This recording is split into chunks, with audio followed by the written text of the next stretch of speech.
Hi, I'm Eddie Burke. I've been the bartender at the Hollywood Improv for 40 years, and this is my podcast, Eddie's Bar at the Improv. All right, We are guys. rolling. Okay, I guess you should start it since it's your podcast. Thank you. I appreciate that. No problem. Guys, this is Eddie Burke, and you're here with me at Eddie's Bar at the Improv podcast. My guest today is the one and only Pitbull of comedy, Mr. Bobby Slayton. You know, I find that, I've done a lot of podcasts, and I find that when people put me on a podcast, it's one of two reasons. Either you've run out of people to put on, or nobody else will do it. It could be a combination of the two, but it's got to be one of those. Or somebody's tired of talking and they want to hear you talk. Right. I don't think it. anybody ever wants to hear me talking. I never get tired of talking. But anyway, thanks for having me on. Oh, I appreciate it. And before we really get into this whole thing, I just want to say a shout out and a thank you to the Improv for allowing this to happen, to Ali Reza, Caesar, Ricardo Batista, Rita, Paige, Kimmy, Adrian, everybody at the Improv. And by the way, guys, those of you that don't know, you can come hang out with me at the bar without going to the show. So that being said, let's talk to Mr. Bobby Slayton. You don't want to make any political statements about Trump or the global warming or the... Nah, if you want to, that's fine. I just, I'm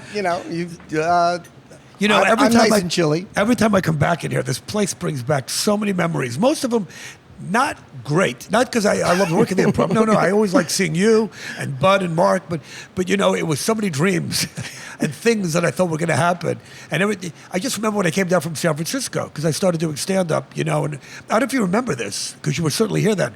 But, there was a big comedy boom, of course, in the 70s and 80s. Everybody talks about the comedy boom.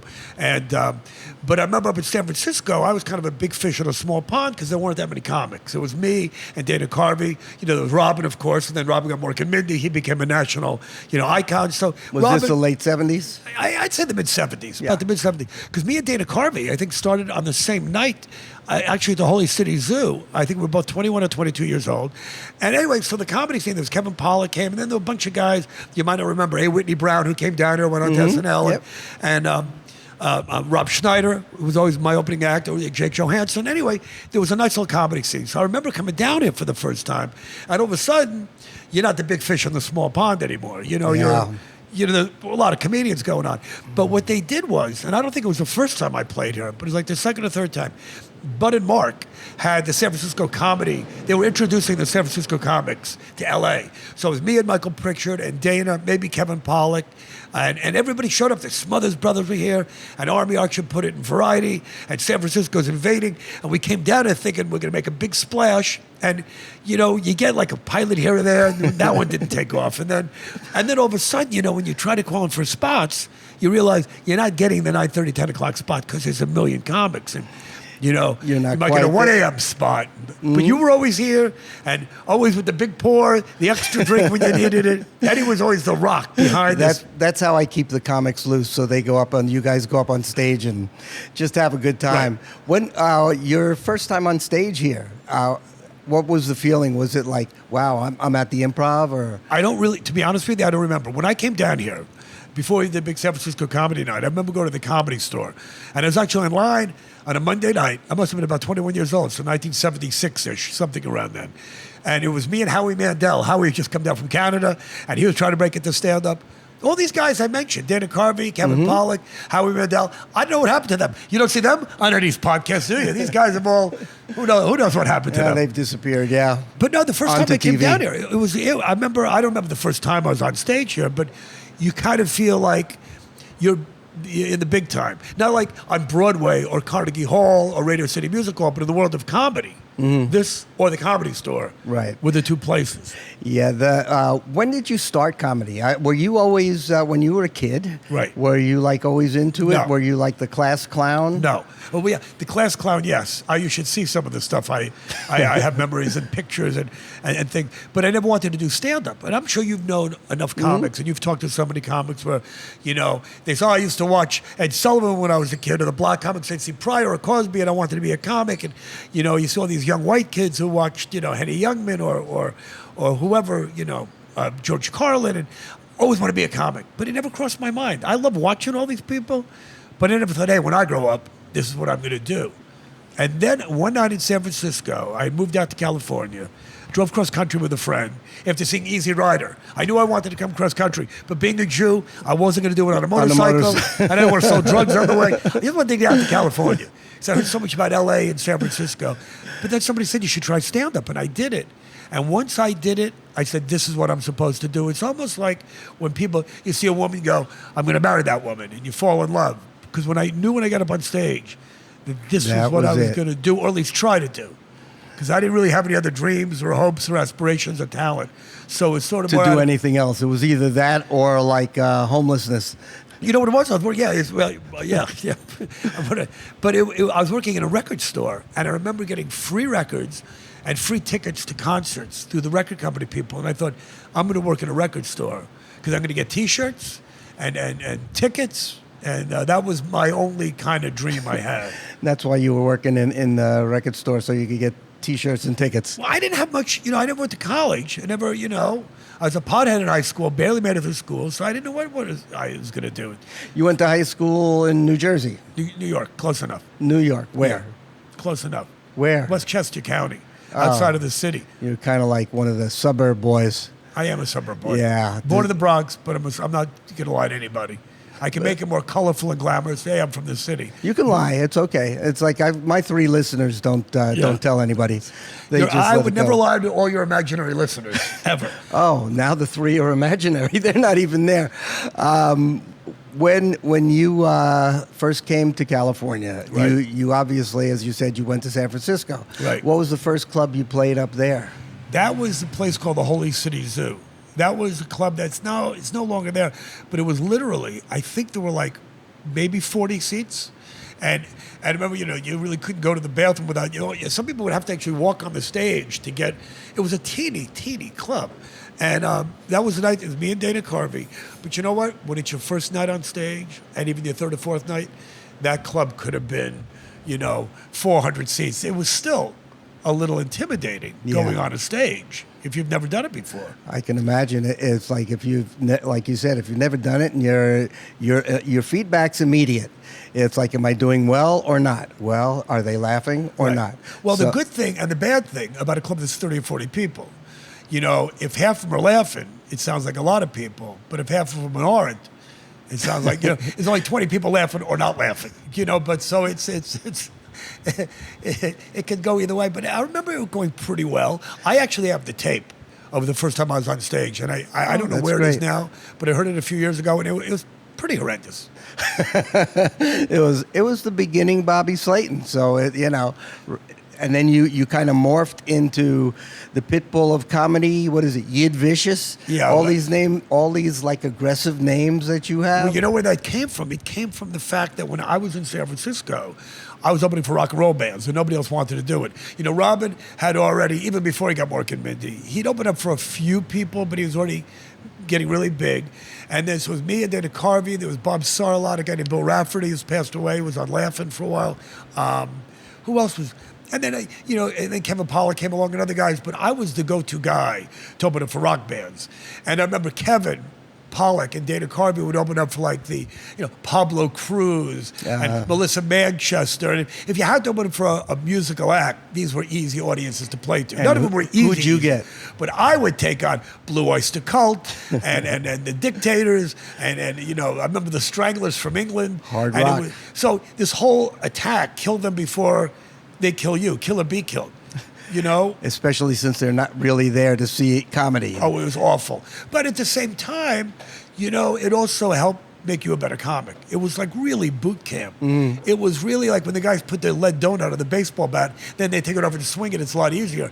It was sort of like, if you could open for a rock band, and you never really did well, but it's like riding a mechanical bull. If you could stay on for 15, 20 minutes, get you $25, which eventually went up to 50. And I think I finally got 75 because that's what Dana was getting. But if you can make your $50 and you could kill that 15, 20 minutes, you felt like you accomplished something. And not get killed. Yeah. And if you got a couple of chuckles, and what made it really tough back then is, when I became semi-established, your name would sometimes be on the marquee if there was room for it.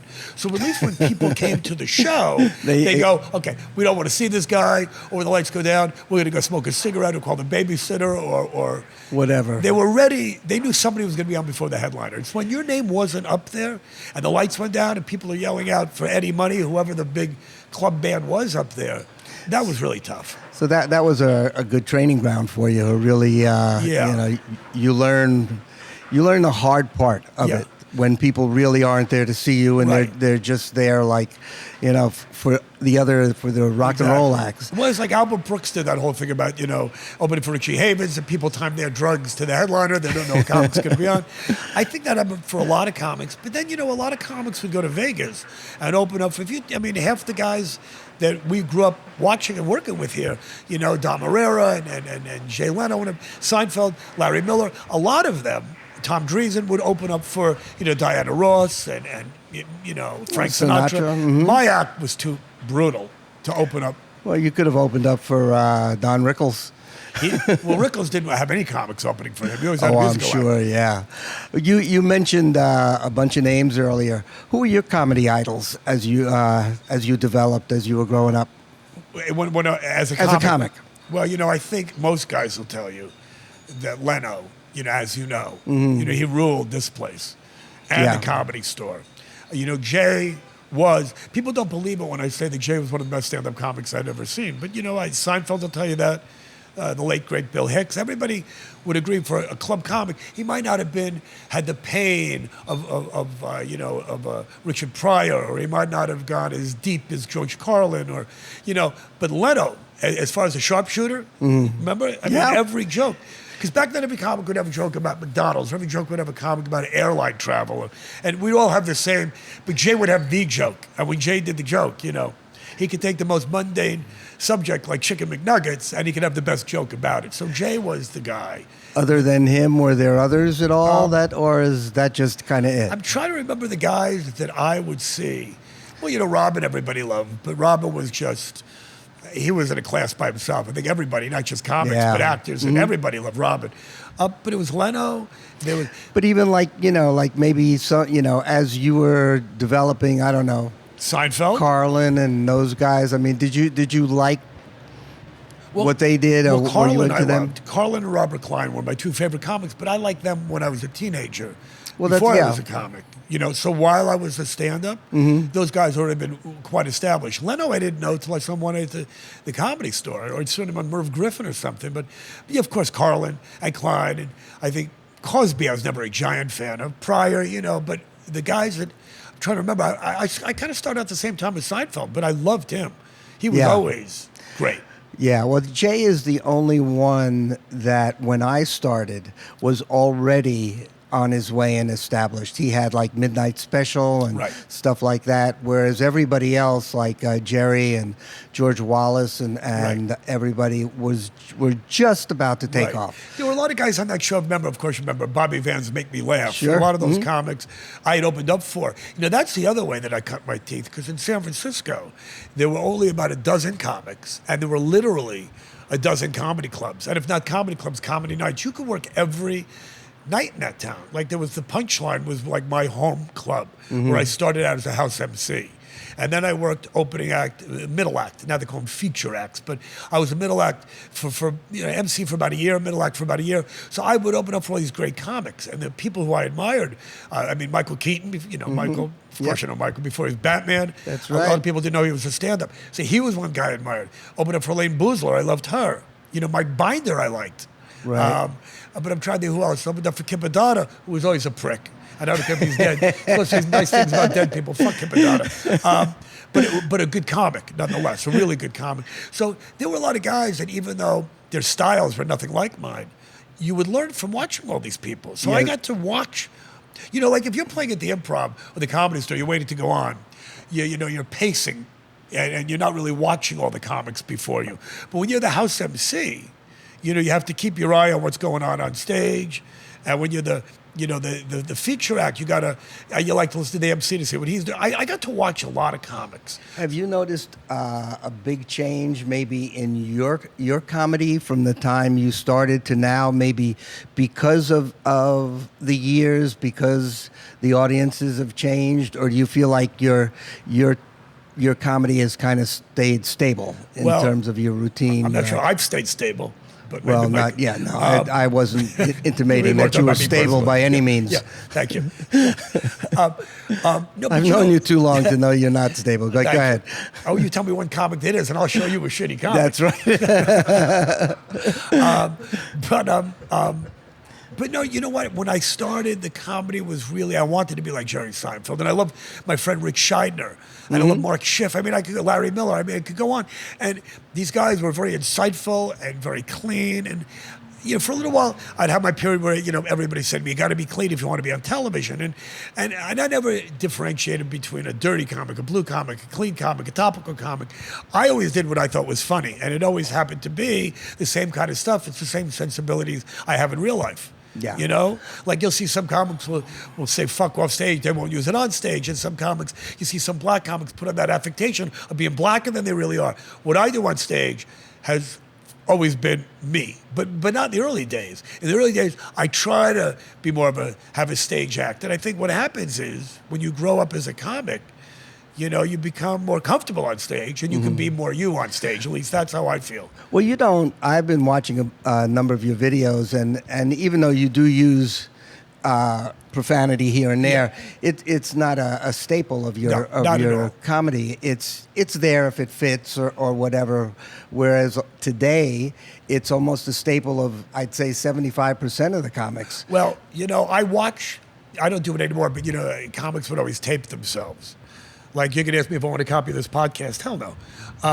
Even if they cut you me out, neither, so don't feel bad. but no, a lot of clubs, I'll go to a club and they'll tape my set. It'll be a really good set, and they'll go, and then I never listen to it anymore. But in the old days, I think that's how you learn to be a better comic, because I would tape myself, I'd listen to it, and every other word would be, so the fucking guy, and I'm telling you, goes to the fucking club, and it wasn't that bad, but there was too much of it. Mm-hmm. So now I just talk the way I talk off stage. The F word might come out, the C word might come out, especially if I'm talking to a woman, I try to talk to them, but you can't. You can't. No, I totally agree. And things just get out of hand. And, I've been married for 100 years, and my wife won't even talk to me, so it doesn't matter. You're a lucky man. Yeah. No, but anyway, but I have evolved as a comic. But I always got pigeonholed as being this really blue, dirty comic. But you know what it is? It's been more honest. Like if I made fun of black people or gay people, or I wouldn't take any shit from hecklers, people would kind of perceive me as being this really, TV shows and radio shows. I've never slipped up, I don't think, on radio or television. And I can see, having watched your videos, exactly what you're saying, but I never thought for a minute watching these that you were a blue comic. Because maybe it's the material. It's because you talk about I don't know, ethnicities, women, scatological whatever. sex, and stuff like that. Yeah, so and people think if you talk a little bit about body parts, you use a four-letter word once or twice, and then the whole act. And I hate when people do that, Yeah, let's change the subject for a minute. All right, make it quick. Okay, your daughter, Natasha Slayton. I just got off the phone with her. Yes, is a singer, which I wasn't aware of. Oh, you weren't really? No, and a very successful singer. Well. She's had her success. Things are cyclical. She's like me. The Slaytons are like the Barrymores. We're very talented, good-looking people going nowhere. But hey, look, you're here. What do you mean going nowhere? You're at Eddie's bar at the Improv podcast. Once I'm done with this, it's back home doing laundry and raking leaves. But no, you know what? My daughter had a modicum. She had some success. She's got a great voice. She's been in a couple of groups that were pretty successful. Yeah. Well, she was a child actress, which I did not want to. Everybody goes, oh, my child is such a star. Natasha always had this kind of thing where I knew she would be a great actress. And I just started recently looking at home movies, and you could see that, but I didn't want to be one of those parents that pushed her into it. And my wife didn't either. And we took on a couple of auditions, and we got her an agent, and one of the biggest kid agents said, I really think your daughter is going to be tremendous. You shouldn't let her do this. One thing I hated doing, though, is taking her on auditions. I don't even like going to auditions for me, because those parents that were there were the stage parents, you know, and it was just obnoxious. And I wasn't one of those parents, and my daughter wasn't one of those kids. But she wanted to be an actress. And I figured she would do it, she'd get it right out of her system. And within 2 months, she got an animated series with Bill Macy played her father on a show called Lionhearts, like 13 episodes. And then she got a part in an ABC series called Brother's Keeper. And you know, I remember that. because you've been in this business for a long time, how tough it is to get the pilot. You know, you go read, and then you come read again. And then you read for the director, then you read for the producer, then you read for the network. Then they might want to see you again. And then they always give the part to somebody with more experience. So my daughter went through this gauntlet. It's usually 3 or 4 or 5 times. 7 times they have her come back. And not only did she not really care that much about getting it, she didn't know, she wasn't nervous because she'd never done it before. And she didn't really, it'd be nice to be on TV. She didn't realize the magnitude of what it would be to have a TV series. Anyway, she got it. And the producers at first, and the network didn't want to give it to her because she never acted before. She had this little animated show, but they gave it to her. So she was at Universal Studios for 2 years. She had a parking space. She was 9 years old. Wow. Parking space, Natasha Slayton. So if I wasn't working, I would take her to the set, and I would sit in her dressing room, and I'd run into all these comics and actors. Bobby, what are you working on? I go, I'm just babysitting. You know. Working on driving my daughter around. But it was fine. And what the greatest part of it was, she was great on the show. She made a little bit of money for college. And then when it was lunchtime on Friday afternoon before taping, the studio tours were shut down. We'd walk over to the Psycho House, to Bates Motel, or the house. And we'd sit on the steps, going over lines and eating ice cream until security threw us off. But I would videotape this. And I go, Natasha, someday you can appreciate the fact we're on the Frankenstein set. We're sitting by Bates Motel. This is the Psychos. We're by the Psycho Hotel. And then she watched the movie, and it would scare the hell out of her because, we were just there today having ice cream. Those are the memories that I cherish. What were the groups she was in? She was in, was it GRL? She was in a group called GRL. They were an offshoot of the Pussycat Dolls. After there were like 3 incarnations of the Pussycat Dolls, so she had joined one of them. And then the woman, Robin Anton, who put together the Pussycat Dolls, put together this group called GRL. And they were a great little pop group. And they were on, Good Morning America. They toured Australia. And then one of the girls committed suicide. Oh, God. And that was right after Robin did it, the same way with the closet, with the belt or whatever. It's just horrible. Yeah. So she's getting back into it. She's still singing. And Okay, so Bobby Slayton is now still playing clubs and stuff. You've also had a little bit of success acting. Little bit. That's a key word. A little bit. Well, a little bit, but I'm trying to remember the Mind of the Married Man that Mike Binder put together on HBO. You know what? I had, and I'm sure you know all about this. Look, there's a lot of comics that got a lot of pilots that didn't go. We all know the famous story about Jerry Seinfeld, the fact that show almost didn't go. It was a fluke, the last minute thing, Brandon Tartikoff. And of course, one of the greatest shows, if not the greatest sitcom in the history of television. And the first year was horrible, in terms of ratings. You're right. Yeah. And by today's standards, it never would have stayed on, either with The Odd Couple or Star Trek, or a million great shows. I think All the Family, none of those shows would have stayed on. But you know what? Jerry was established enough where, of course, he would have made it one way or the other. But, a lot of times, I remember Ray Romano opened for me. If his show didn't go, where would Ray be? Maybe he'd still be playing clubs. And opening for Bobby Slayton. A lot of it's luck. I'm not angry about it whatsoever, because I've done a couple of pilots, and a couple of them were pretty horrible, and a couple of them should have gone, but they just didn't. Yeah, there's no rhyme or reason. You have no idea. Yeah. And you never will, and it really doesn't matter. It's, whoever decides.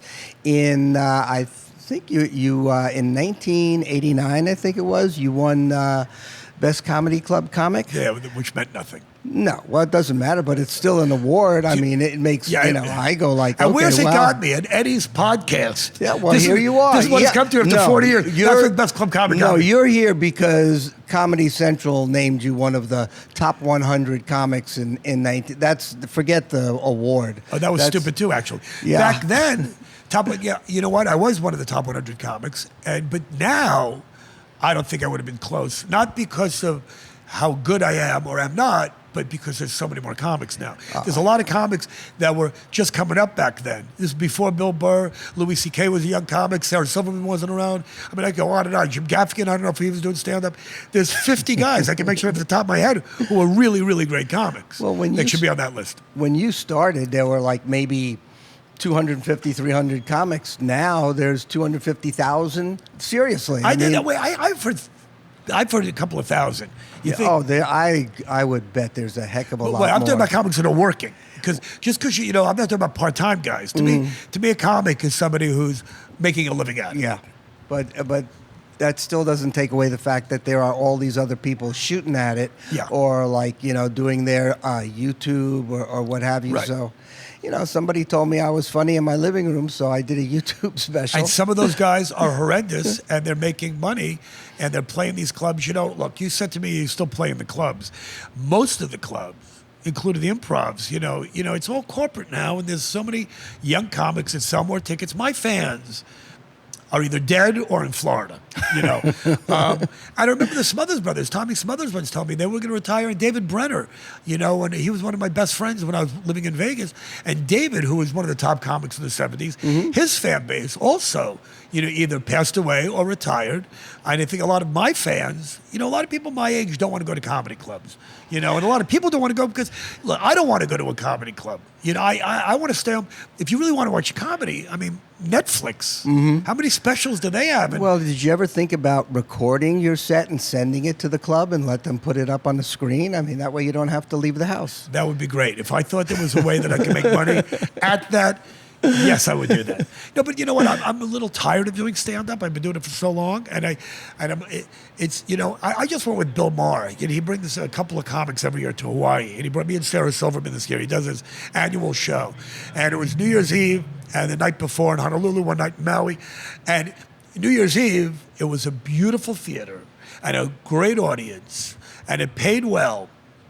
And if I could do stuff like that all the time, playing a comedy club on New Year's Eve could be a nightmare. Yeah. And I haven't done it in about 5 years. And then I never wanted to do it, but then if you don't do it, the next morning you wake up and go, I could add a couple of $1,000s in my pocket.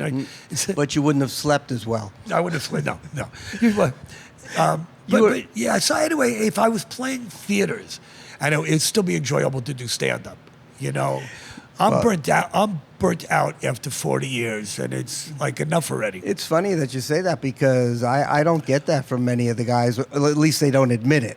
They may be, but and I understand it. I mean, I'm burned out.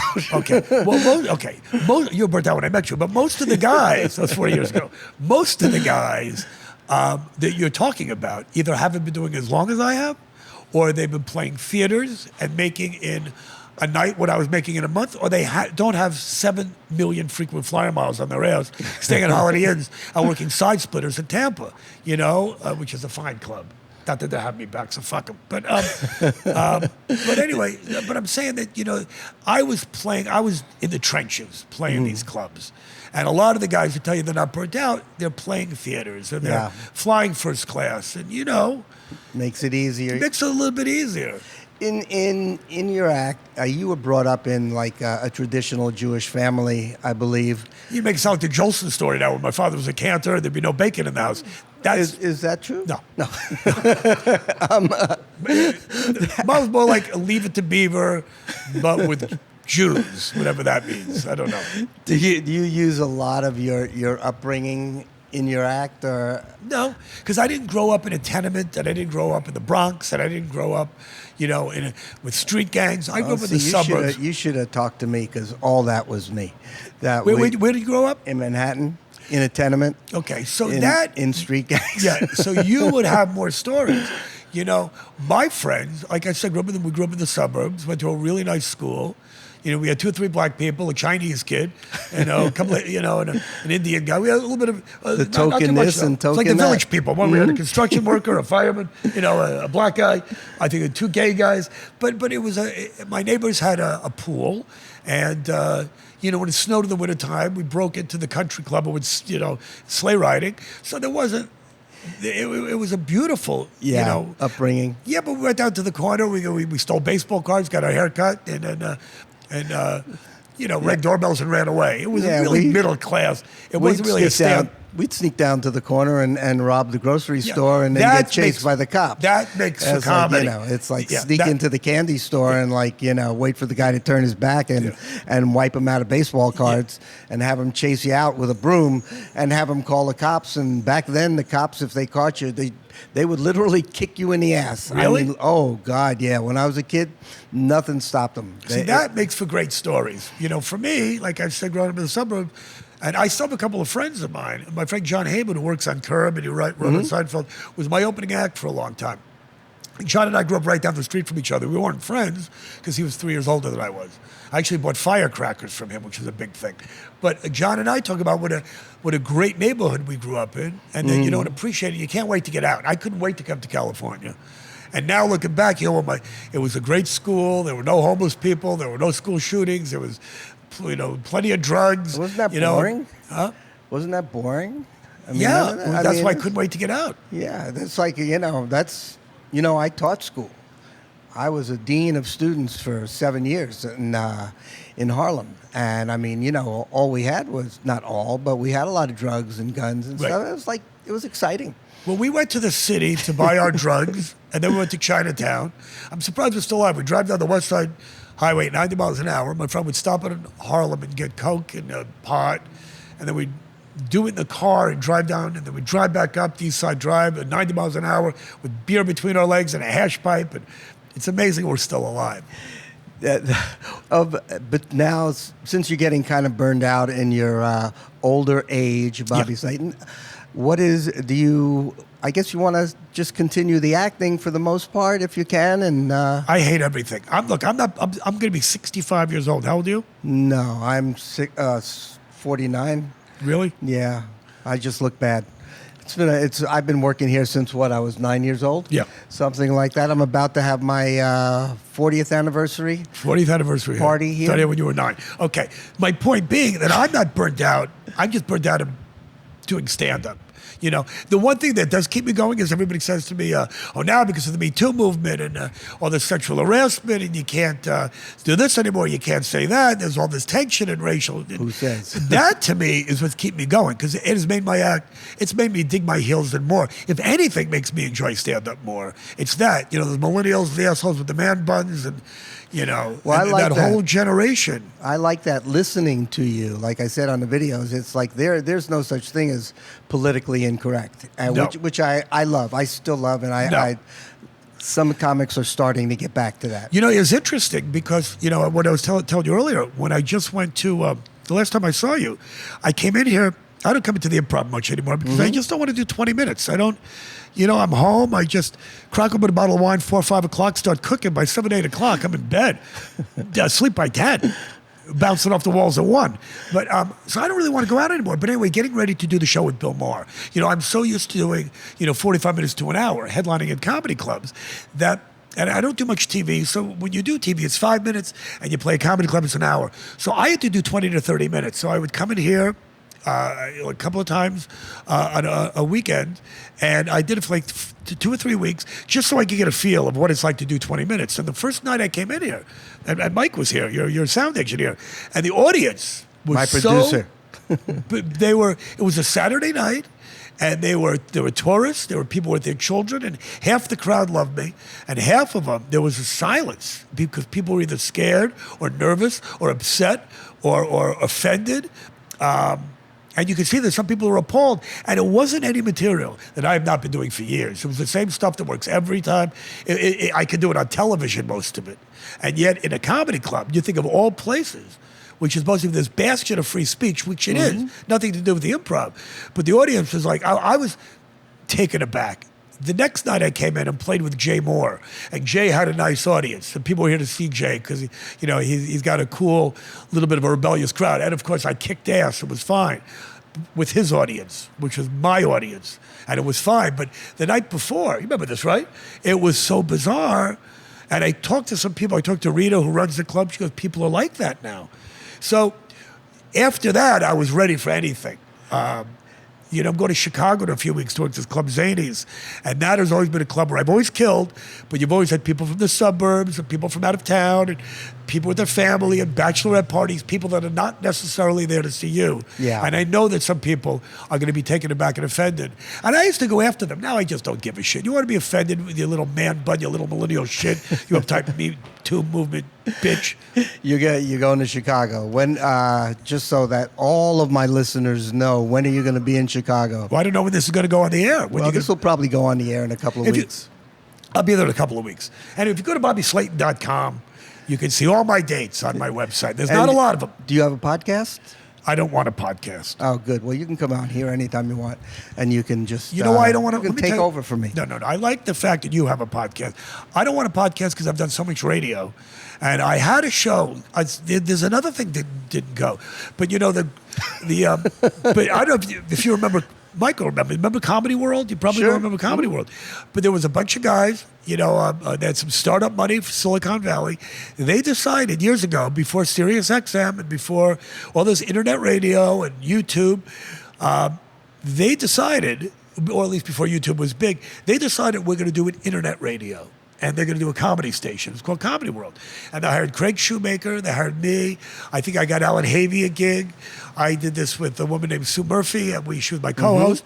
And we had this great show. I called in all these favors to all the rock stars I knew, porn stars I knew, actors I knew, from Billy Bob Thornton to Bruce Willis to Ron Jeremy to Cheech and Chong. Everybody I ever met. Alice Cooper, we either did phoners or I had him come in the studio. And we did it for about a year, and they paid us all a lot of money. But it never took off. So I spent a year doing this. And I was doing that, going on the road, and doing this and going on the road. And then, the problem is when you're on the road, you do so much radio, so many morning shows, that I'm just tired of it. But you were and a I'm pioneer. tired of talking to people. I don't mind doing your show. You ask me questions, but I don't want to sit there. Like, if you're on my show, I don't give a shit. I don't want to talk to anybody. I don't give a shit how long you've been doing stand-up comedy. I don't care about your fucking kids. Yeah, you have to really want to do it and care about the people you're talking to. I don't give a fuck. And everybody for years said, you should do a podcast. You have the best podcast. But everything that I do, look, Joe Rogan, Mark Maron, Howard Stern, all the kind of stuff, these sensibilities, and these guys are great at it. I'm not bringing anything new to the table. Yeah, you would be, but I understand exactly what you're saying, and it's like, but with that internet thing, you were like a pioneer in this whole thing. Yes. It may not have been called a podcast, but it was kind of like the precursor. I was a pioneer. I took a stagecoach to the studios. You should see. And we write our jokes with a quill pen. It was not an easy life back then. And we'd get cold, we'd put coal on the fire. Oh my God, that's when a podcast was a podcast, ladies and gentlemen. No, but you know what? I just got burnt out of doing it, and I don't mind doing them, but to have one of my own, I just don't want to do it. And as far as the acting goes, one of the greatest things the three things I always wanted to do in the world of acting was I wanted to be on The Sopranos, I wanted to be on Seinfeld, and I wanted to be on Curb Your Enthusiasm. So I just got on Curb. It's going to be on this year. And it was the greatest thing ever because I hate memorizing lines. And I'm you not don't good have at to it. on Curb. What? You don't have to. It was so great. And working on it for a couple of days with Larry, and I got to work with my old friend Richard Lewis. The first pilot I did was with Richard Lewis and Jimmy Comack back in the 80s. And that was where my whole walk of broken dreams. It started here, it continued with that. And you did The Sopranos. No, I didn't. I never got The Sopranos, No, but I did. But Curb was great because you didn't have to memorize anything, and it was so much fun.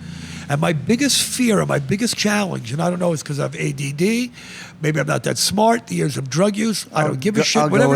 I can't memorize lines. I have a big problem doing it. It's since you brought that up though, you had a really nice role in the Rat Pack. Rat Pack was good. Joey Bishop. That was great. That was another dream that I thought would lead to something else. And you know what? All that stuff, where does it lead to?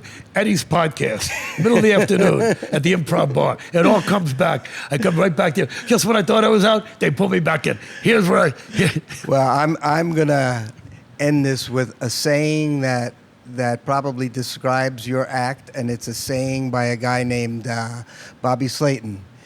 If you can't laugh at yourself, make fun of other people. Make fun of other people. That was always my credo.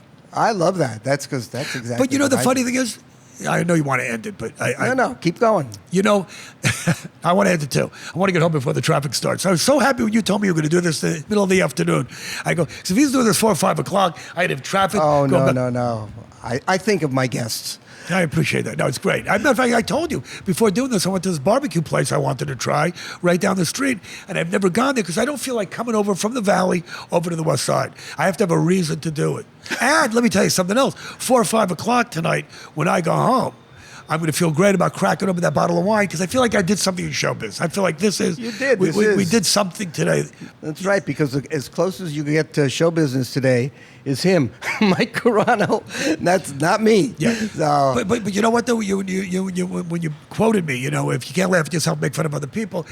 I can laugh at myself, but I never did that on stage because that was the thing with stand-up comedy. Was always so self-deprecating. All these comics talked about, Joan Rivers, I can't get a guy, and I'm so ugly, or Henny Youngman was always making fun of him. Everybody always putting themselves down. I was so fat, I couldn't play sports as a kid, and I go, even though I was like that, why make fun of myself when I can make fun of other people? Yeah, you tell me if I'm wrong because you know better than I, but I think people love that. They love when you start making fun of them in the first row. Sometimes. Yeah. Well, Sometimes people, you never know. Sometimes people come to the show and they think I'm going to be like Don Rickles. They sit in the front row. Oh, we're going to get picked on. And if I don't pick on them, they get upset. They go, we got here early. Just sit in the front row. I don't want this stupid hat because I was sure you're going to make fun of me. And then sometimes I'll talk to people, you two married? We're not any part of your show. No. It's like, okay. You know? You got to pick your audiences better. That's all there is to it. Look, at this point, any audience is a good audience. I'm happy. Bobby, thank you so much for being here. And before you go, I want to give you one of my collector items T-shirts.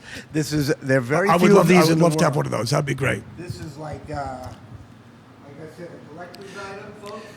Do you know? Wow. As usual. I'm going to wear that to bed tonight. Eddie's Bar at the Improv podcast. Thank you so much. By the way, thank you so much for being here. Let me tell you something. In all the 40 years I've been coming here, I've never sat at the bar this long and not had a drink. That's true. Would you like a drink? No, I'm fine. I'm fine. Thanks again, guys. Thanks for being here. We'll see you next week, too. Just keep on watching, keep on downloading, and who's on next week? Fun. Do you know? Coming out next week is, this will already be gone. Our next is Ahmed, I believe, coming out next Tuesday. Who's coming out? Ahmed. Do you know Ahmed? Yeah, I don't like that guy. Yeah. No, I don't know. No, I'm sure. No, he's very funny. No, that's a good show. Yeah, it is. I get that. And Paul Provenza is going to be on in a couple of weeks. Paul Provenza was another guy when I started that I loved, who was kind of my peer, doing his show Green Room. So, you asked who I liked. There was so many people. Yeah. Well, Bobby, thanks again. I appreciate it. Right. And if you're ever in the neighborhood, I'm never going to be in the neighborhood. You know I'm not going to be in the neighborhood. You may come back for that barbecue place. I might do that. You don't know. And if we're here shooting... Yeah, let me know. Let me know if somebody cancels. I'll come back because I could talk forever. Okay. All right? Thanks. Thanks, guys. We'll see you next time.